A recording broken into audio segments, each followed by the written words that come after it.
Hi everyone, दुआ करता हूँ सब खैरियत होगा यार। चैनल पे नए हो तो वेलकम, वापस आ रहे हो तो welcome back to the channel. यार ये वाली जो वीडियो है ना, ये उन लोगों के लिए जो इंडिया में बैठे हैं और उन्होंने अपनी कनाडा की प्लेन की टिकट करा ली है। 2 दिन बाद यार आपने कनाडा आना है, पर आपको ना थोड़ा सा डर लग रहा है कि यार वहाँ जाके जो इमिग्रेशन ऑफिसर होगा, जिसे हम CBS इमिग्रेशन ऑफिसर के नाम से जानते हैं, कि यार वो क्या सवाल पूछेगा, वो कैसे बिहेव करेगा, क्या चीज़ें मेरे को एयरपोर्ट पे करनी है कि मैं कुछ छोड़ ना दूँ जिससे मेरा आगे जाके नुकसान हो। तो यार चिंता करना बिल्कुल बंद कर दो, क्योंकि ये वाली वीडियो आपका सारा सार है कि आप जब कनाडा के एयरपोर्ट पे लैंड होंगे, वहाँ से इमिग्रेशन ऑफिसर तक आपको क्या क्या चीज़ें करनी है, उसके जो क्वेश्चंस होंगे और उनके जो आंसर्स होंगे, उनकी पूरी लिस्ट है। पूरे क्वेश्चंस मैं आपको बताऊंगा और उनके आंसर्स भी बताऊंगा कि कैसे उन्हें आंसर करना है बिना डरे, पूरे कॉन्फिडेंस के साथ। और उसके बाद जब आपका वो अप्रूव हो जाता है तो आप अपना स्टडी परमिट कैसे लोगे, ठीक है, फिर आपका जो बैगेज है, और जब तक जो आपको कनाडा लेना है आप उसकी गाड़ी में बैठ नहीं जाते, तो वो सब जानने के लिए ये वीडियो एंड तक देखना, ठीक है। उससे पहले वीडियो को लाइक कर दो, शेयर कर दो, चैनल को सब्सक्राइब कर दो, मोटिवेशन मिलती है यार। बिना किसी देरी के शुरू करते हैं। हाँ तो मेरे दोस्तों यार, शुरुआत हमने करनी है उन ऑफिशियल लिस्ट ऑफ डॉक्यूमेंट से जो कि आपके ना कैरी ऑन लगेज में होने चाहिए। मैं आपको बता देता हूँ कि इस ऑर्डर में, वैसे जब आप इंडिया में हो ना, तो हर एक चीज की जो आपको IRCC के अकाउंट पे आपके जो भी डॉक्यूमेंट्स आते हैं, आप उन सब की कॉपी बना लो, ठीक है। और जैसे कि आपका लेटर ऑफ एक्सेप्टेंस हो गया, LOA जिसे हम कहते हैं, offer letter, proof of funds, आपका आइल्स का स्कोर, ठीक है, ये सारा कुछ, आपका जो वीजा होगा, और जो आपको जो स्टडी परमिट अप्रूवल, एक IRCC पे हमें मेल आती है कि your study permit has been approve, ठीक है। जो अप्रूवल होती है वो बहुत इंपॉर्टेंट होता है, मार्क दैट 3 स्टार्स, ठीक है, क्योंकि यहाँ पे ये चीज आपको, ये वाला लेटर होना चाहिए ताकि आप उसे इमिग्रेशन ऑफिसर को दे सकें जब आप अपना स्टडी परमिट ले सकते हैं। तो एक बार दोबारा आपको लिस्ट बता देता हूँ। LOA, लेटर ऑफ एक्सेप्टेंस, आपका ऑफर लेटर जो भी आप यूनिवर्सिटी या कॉलेज में आ रहे हैं, आपके प्रूफ ऑफ फंड्स, GIC जो अकाउंट्स होंगे, वो सारा कुछ आपके पास होना चाहिए, ठीक है। उसके बाद आपका आइल्स का स्कोर और IRCC से जो आपका स्टडी परमिट अप्रूवल आया। तो ये 4 से 5 डॉक्यूमेंट जो मैंने आपको बताए, इनको टिक मार्क कर लो। आपके जो कैरी ऑन लगेज होना चाहिए, सबसे ऊपर ये 5 डॉक्यूमेंट्स होने चाहिए, क्योंकि जो ऑफिसर है वो आपसे सिर्फ ये सभी मांगेगा, इससे ज्यादा कुछ नहीं मांगेगा, ठीक है। तो ये तो बात हो गई डॉक्यूमेंट्स की। अब यार आप आ गए हो इमिग्रेशन ऑफिसर के सामने। अब जानते हैं कि यार आपने क्या करना है, क्या वो आपसे सवाल पूछेगा और आपने कैसे उनका आंसर करना है। Let's jump on to that part. हाँ तो मेरे दोस्तों, अब इमिग्रेशन ऑफिसर के सामने आप खड़े हो, उसने आपका लेना है ब्यौरा अब कि यार कनाडा क्यों आए, ठीक है। हर किसी का पहले ही बता दूं, एक्सपीरियंस जो होता है इमिग्रेशन ऑफिसर्स के साथ वो बहुत ही डिफरेंट होता है। कईयों का तो ऐसा होगा यार उसने मेरे से 2 सवाल पूछे और जाने दिया। कईयों का तो होगा कि यार वो पूरा कच्चा चिट्ठा, पूरी हिस्ट्री खोलेगा कि यार क्यों आया, कहाँ जाएगा, कैसे जाएगा, क्या करेगा, किसके साथ रहेगा। तो वो यहाँ तक भी पूछ लेते हैं कि आप किसके साथ रहोगे, उसका नाम बताओ, उसका एड्रेस बताओ। तो ये सारी चीजें आपके पास होनी चाहिए और घबराना नहीं है। बेसिक सवाल जो होते हैं, 5 से 7 सवाल होते हैं, वो उनसे ज्यादा नहीं पूछते हैं।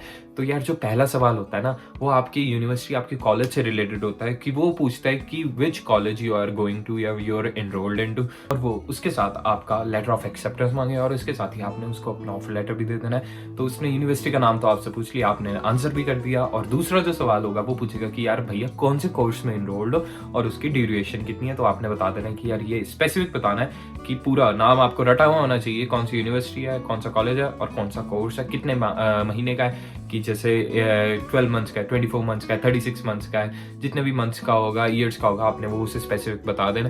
तो यार इसके बाद जो उसका अगला सवाल आता है वो आता है कि यार वो आपसे पूछेगा कि भैया ये पहले साल की फीस का तो मेरे को पता चल गया, आपने GIC में दे देनी है। What about the second year fees, like how you gonna pay for that fees. तो आप उसका सिंपली आंसर करना है कि यार my family will send me the money from India, from where you coming, ठीक है। मेरी फैमिली मेरे को सपोर्ट करेगी, ठीक है, मेरे को फंड्स वहां से मिलेंगे, तो वो वहां पे सेटिस्फाई हो जाएगा, ठीक है। अब इसके बाद अगर उसने थोड़े से ज्यादा सवाल आपसे पूछने, तो वो पूछ लेगा कि यार यहाँ पे आप किसके पास रह रहे हो, तो आपको उसका भी आंसर पता होना चाहिए कि यार मान लो आप वैंकूवर लैंड हुए हो, तो आप कहीं वैंकूवर रह रहे हो, जहाँ पे आप बर्न भी रह रहे हो, तो आपको एग्जैक्ट लोकेशन पता होनी चाहिए आपकी कि आप यहाँ पे जाने लगे हो। इसके साथ ही जो अगला सवाल होगा वो होता है कि वाई कनाडा, कि कनाडा ही क्यों चुना आपने, USA क्यों नहीं, कोई और कंट्री क्यों नहीं। जो इसका आंसर होता है जी, यार आपको याद होगा कि हम अपना पर्पस, स्टेटमेंट ऑफ पर्पस लिखते थे, तो उसमें आपने लाइफस्टाइल हो गया कि मेरे को एजुकेशन क्वालिटीज मेरी कंट्री से अच्छी मिली है, ठीक है। लाइफस्टाइल हो गया, यहाँ का रहने का, खाने पीने का ढंग जो है मेरे को अच्छा लगा, तो इसलिए मैंने सोचा कि कनाडा जाके स्टडी करता हूँ और वहीं पे अपना फ्यूचर अपना बनाएंगे, ठीक है। और इसके बाद जो मेन सवाल होता है ना, कि ये लोग पूछते ही पूछते हैं, चाहे आपसे 2 सवाल पूछें चाहे 10 सवाल पूछें, ये सवाल बीच में आ ही गएगा। मोस्ट इंपॉर्टेंट वो होता है कि यार कनाडा आ गए हो, स्टडीज कर लोगे, उसके बाद क्या करोगे। अब ये जो सवाल है मन में, तो हमें पता है हम इंडिया से यहाँ आते हैं, कनाडा आ गए, ठीक है, स्टडी करेंगे, वर्क परमिट लेंगे, पीआर लेंगे, बिजनेस करेंगे, सब कुछ करेंगे, ठीक है, कनाडा सेटल हो जाएंगे। आपको पता है, हमें पता है, उसे बताने की जरूरत नहीं है, या उसे इतना बताना है कि यार 2 साल की स्टडीज है मेरी, लेट्स से, ठीक है, 2 साल की स्टडीज है, मैं अपनी स्टडीज कंप्लीट करूंगा, I learn something, I go back to my country and I use that knowledge to open up my own business, ठीक है। ये बोलना आपने, एक पेट आंसर है, ठीक है, और कुछ नहीं बोलना, इससे एक शब्द ज्यादा नहीं बोलना, एक शब्द कम नहीं बोलना। ये जो आंसर है ये उन्हें सेटिस्फाई कर देगा, इसके बेसिस पे वो आपको रोक ही नहीं सकते यार। नहीं तो इन लोगों के पास पावर इतनी होती है कि अगर ये लोग कंफ्यूज हो गए तो यार ये आपको वापस भी भेज सकते हैं एयरपोर्ट से कि चलो भाई या वापस चलो, ठीक है। तो स्पेसिफिक आंसर्स देने हैं, नो स्टोरी टेलिंग, कोई घुमा फिरा के कुछ नहीं बोलना या ज्यादा नहीं बोलना। और हाँ यार, इसी के साथ मैं आप लोगों को बता दूं कि यार स्टार्टिंग में जब आप इमिग्रेशन ऑफिसर के पास जाते हो ना, अगर आपकी इंग्लिश थोड़ी सी वीक है या फिर आप क्यूबेक साइड, मॉन्ट्रियल साइड जा रहे हो जहाँ पे फ्रेंच रेकमेंडेड है, ठीक है, तो आप पहले ही एक ट्रांसलेटर मांग लो कि ताकि जो वो इमिग्रेशन ऑफिसर है ना उसे कोई दिक्कत ना हो समझने में आपके आंसर्स को, आप क्लियरली उसके साथ कम्युनिकेट कर सको। और यार एट द एंड एक ही बात बोलूंगा, कॉन्फिडेंस इज द की। आराम से सवालों के जवाब दो, वो आपको कोई रोकने नहीं लगा, ठीक है, उसको कुछ नहीं है, उसने बस ये देखना है कि सारे आंसर जो एक टेक्स्ट बुक्स आंसर होते हैं ना, जो मैंने आपको अभी बताए, वो उसे मिल गए, वो आपको अप्रूव कर देगा, वो आपको कहेगा जाओ आगे जाओ, अपना स्टडी परमिट ले लो।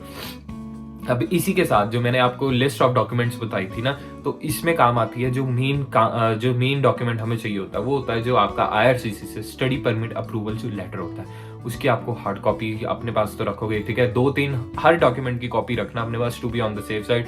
इलेक्ट्रॉनिकली भी रखना, पर hard copy is must on in your carry on luggage, ठीक है। तो वो जाके आपने उसे पकड़ा देनी है और उसे कहना कि यार ये चीजें हैं, वो भी थोड़े बहुत सवाल पूछेगा, कॉलेज ये सब, ठीक है। आपको अपना स्टडी परमिट उसके बाद hardly like maximum 20 to 30 minutes depending on the rush, आपको आपका स्टडी परमिट मिल जाता है। उसके बाद क्या करना है यार, कुछ नहीं करना, बाहर निकलना है वहां से, अपने बैगेज की वेट करनी है। फिर बैगेज की जो वेट होगी आपको पता चल जाएगा, बैगेज आ गया, उठाओ, बाहर जाओ, वेलकमिंग बूथ में, इंटरनेशनल जो वेलकमिंग बूथ होता है अराइवल्स का, वहां जाओ, जो बंदा आपको लेने आया आराम से उसके साथ जाओ घर, आपको स्टडी परमिट मिल चुका है और कनाडा में आप लोगों का हार्दिक स्वागत है, ठीक है। तो यार यही वीडियो थी कि आप लोगों को बता दिया जाए कि कनाडा आके जब आप एयरपोर्ट पे होते हो तो आपसे वो क्या क्या सवाल पूछते हैं। जो एक इमिग्रेशन ऑफिसर होता है ना, जिसका डर हमें इंडिया बैठे सबको होता है कि यार ये सवाल होगा, उसका ये आंसर देंगे, कुछ उल्टा सीधा ना बोल दें, कुछ गलत ना हो जाए। तो यार इस वीडियो को देखो आराम से, आपको डॉक्यूमेंट्स भी क्लियर हो जाएंगे, आपको सवाल भी क्लियर हो जाएंगे, ठीक है। और इसी के साथ अगर आप लोगों को लगता है कि कोई सवाल मेरे से मिस हो गया तो वो कमेंट सेक्शन में लिख देना ताकि दूसरों की हेल्प हो जाए। मिलूंगा आप लोगों को बहुत ही जल्दी एक नई वीडियो के साथ, तब तक के लिए stay safe, take care, it's AD signing of.